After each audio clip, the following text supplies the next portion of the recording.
വചനം നമ്മളോട് പറയുന്നുണ്ട്, നിന്റെ കണ്ണീർ കണങ്ങൾ ഞാൻ കുപ്പിയിൽ ശേഖരിച്ചിട്ടുണ്ട്.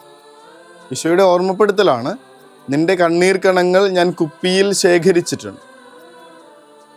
ഒഴുകിയിറങ്ങുന്ന ഓരോ കണ്ണീർ തുള്ളിക്കും ഇങ്ങനെ അനുഗ്രഹങ്ങൾ ഓരോന്നായി നമുക്ക് നൽകിക്കൊണ്ടിരിക്കുന്ന ദൈവത്തിൻ്റെ കരുതലിനെ കുറിച്ച് ഓർക്കണമെന്ന്. സുവിശേഷം അങ്ങനത്തെ ഒരു വലിയ സ്നേഹം നിറഞ്ഞൊരു രംഗം നമുക്ക് കാണിച്ചു തരും.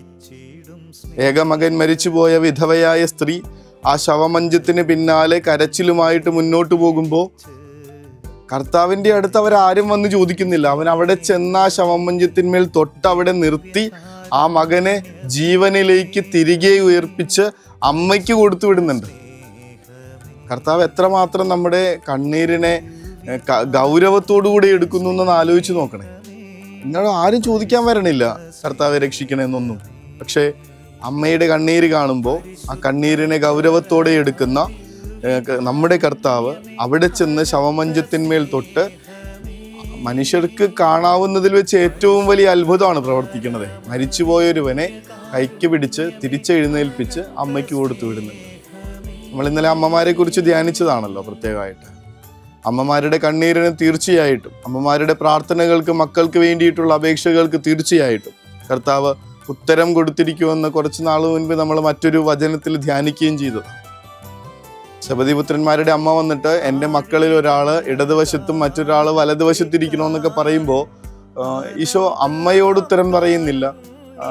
ശിഷ്യന്മാരോട് ചോദിക്കുന്നുണ്ട്, ഞാൻ കുടിക്കുന്ന പാനപാത്രം കുടിക്കുമോ, പറ്റുമോ എന്നൊക്കെ അവർ ഉത്തരം പറയും. കർത്താവ് അപ്പോഴും പറയും, എന്നാലും എൻ്റെ ഇടതും വലതും ഇരിക്കേണ്ടത് സ്വർഗസ്ഥനായ പിതാവാണ് നിശ്ചയിക്കുന്നത്.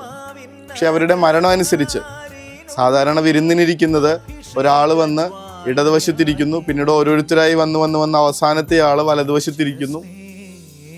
അങ്ങനെയാണെങ്കിൽ ഈ ശിഷ്യന്മാർ മരിച്ച രീതികൾ ആലോചിച്ച് നോക്കണം, മരിച്ച ഒരു ക്രമം ആലോചിച്ച് നോക്കണം.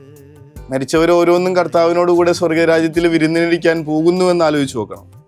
ആദ്യം യാക്കോബ് ശ്ലീഹ മരിച്ചു. ഈ രണ്ടുപേരിൽ ഒരാൾ ചെന്ന് ഇടതുഭാഗത്തിരിക്കുന്നുണ്ട് കർത്താവിൻ്റെ.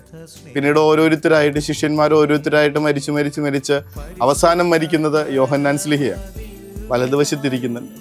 അമ്മയുടെ പ്രാർത്ഥന അതായിരുന്നില്ലേ, എൻ്റെ മക്കളിൽ ഒരാൾ ഇടതുവശത്തും ഒരാൾ വലതുവശത്തും ഇരിക്കണം.